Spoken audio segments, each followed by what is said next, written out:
ಬೆಳಗಾವಿಯ ಹಿಂಡಲ್ಗಾ ಕೇಂದ್ರ ಕಾರಾಗೃಹದೊಳಗೆ ಹೊರಗಿನಿಂದ ಮೊಬೈಲ್ ಫೋನ್ ಹಾಗೂ ಮಾದಕ ವಸ್ತುಗಳನ್ನು ಎಸೆದಿದ್ದಾರೆ ಎಂಬ ಆರೋಪಗಳನ್ನು ಮಾಧ್ಯಮಗಳಲ್ಲಿ ಪ್ರಕಟವಾದ ಹಿನ್ನೆಲೆಯಲ್ಲಿ ಈ ಪ್ರಕರಣ ಕುರಿತು ತನಿಖೆಗೆ ಆದೇಶಿಸಲಾಗಿದೆ ಎಂದು ನಗರ ಪೊಲೀಸ್ ಆಯುಕ್ತ ಭೂಷಣ್ ಬೋರ್ಸೆ ತಿಳಿಸಿದ್ದಾರೆ.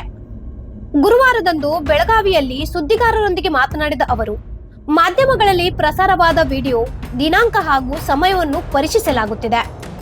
ಈ ವಿಡಿಯೋ ಯಾವ ಕ್ಯಾಮೆರಾದಿಂದ ಚಿತ್ರಿಸಲಾಗಿದೆ ಮತ್ತು ಅದು ಯಾವ ದಿನದ ದೃಶ್ಯ ಎಂಬುದು ಸ್ಪಷ್ಟವಾದ ನಂತರ ಸಮಗ್ರ ತನಿಖೆ ನಡೆಸಲಾಗುವುದು ಎಂದರು. ಹೌದು, ಇದು ಮೀಡಿಯಾನಲ್ಲಿ ಏನು ಬಂದಿದೆ, ಇಲ್ಲಿ ರಾತ್ರಿ ಡ್ರಗ್ಸ್ ಮತ್ತು ಮೊಬೈಲ್ ಹಾಕಿದ್ದಾರೆ ಅಂತ, ಅದರ ಬಗ್ಗೆನೇ ವಿಚಾರಣೆ ಮಾಡೋಕ್ಕೆ ಇಲ್ಲಿ ಬಂದಿದೆ.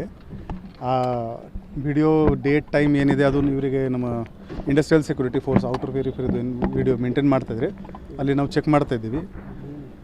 ಇನ್ನೂ ನಮಗೆ ಅಧಿಕೃತ ಅದರ ಬಗ್ಗೆ ಕಂಪ್ಲೇಂಟ್ ಬಂದಿಲ್ಲ. ಅದು ಬಂದರೆ ನಾವು ತನಿಖೆ ಮಾಡ್ತೀವಿ. ಬರೋ ದಿನಗಳಲ್ಲಿ ಇಲ್ಲಿ ಹೆಚ್ಚಿನ ಪ್ಯಾಟ್ರೋಲಿಂಗ್ ಮಾಡಿಕೊಂಡು ಈ ಥರ ಘಟನೆ ಆಗಬಾರ್ದು, ಅದು ನಾವು ನೋಡ್ಕೋತೀವಿ. ಸರ್, 3 CC ಕ್ಯಾಮ್ರಾ ವಿಜುವಲ್ ಇದೆ ಸರ್. ಅದರಲ್ಲಿ 3 ಡಿಫ್ರೆಂಟ್ ಇದೆ, ಒಂದೇ ಇಲ್ಲ, 3 ಇದೆ. ಅಂದ್ರೆ ಕೆಲವೊಂದಿಷ್ಟು ನೀವು ಏನು ಮಾಡ್ತಾ ಇದ್ರೆ ಹಳೆಯದು ಒಂದು FIR ಮಾಡಿದ್ದೀವಿ ಅನ್ನುವಂಥದ್ದನ್ನು ಹೇಳಿ ಈಗಿಂದ ಮುಚ್ಚಾಕುವಂಥ ಪ್ರಯತ್ನ ಆಗ್ತಾ ಇದೆ. ಅದು ಅವರದು ಪ್ರಿಸನ್ ಡಿಪಾರ್ಟ್ಮೆಂಟ್ದು ಇಂಟರ್ನಲ್ ಮೀಟಿಂಗ್ ನಡ್ತಾ ಇದೆ.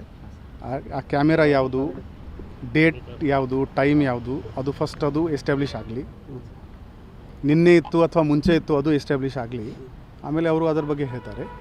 ಸೆಕೆಂಡ್, ಈ ಥರ ಮುಂಚೆ ಕೂಡ ಆಗಿದ್ದಾರೆ, then also it is a cause of concern.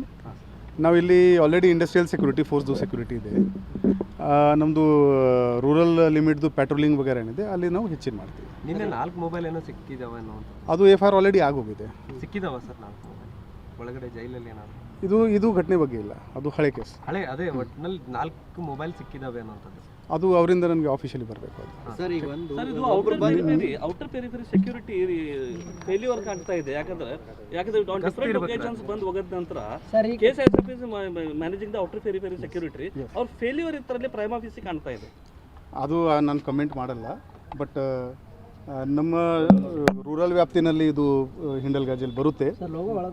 ನಮ್ಮದು ನಮ್ಮ ಸೈಡಿಂದ ಏನು ಪ್ರೊಟೆಕ್ಷನ್ ಕೊಡೋಕ್ಕೆ ಸಾಧ್ಯ ಇದೆ ಅದು ನಾವು ಕೊಡ್ತೀವಿ. ADGP ಅವರು ಏನಾದರೂ ರಿಪೋರ್ಟ್ ಆಫೀಷಿಯಲಿ ನನಗೇನು ಕಮ್ಯುನಿಕೇಶನ್ ಇಲ್ಲ. Thank you.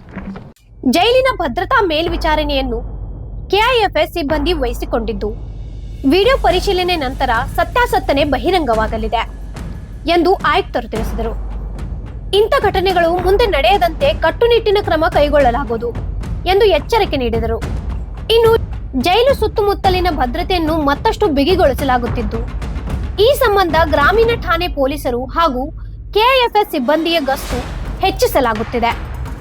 ಭದ್ರತಾ ದೃಷ್ಟಿಯಿಂದ ಪೊಲೀಸ್ ಇಲಾಖೆಯಿಂದ ಅಗತ್ಯವಿರುವ ಎಲ್ಲ ಕ್ರಮಗಳನ್ನು ಕೈಗೊಳ್ಳಲಾಗುವುದು ಎಂದು ಅವರು ಹೇಳಿದರು. ಇಂಥ ಇನ್ನೂ ಅಪ್ಡೇಟ್ಗಳಿಗೆ ಫಾಲೋ ಮಾಡಿ ವಾಯ್ಸ್ ಆಫ್ ಇನ್ಗ್ರಾಮ್ಗೆ.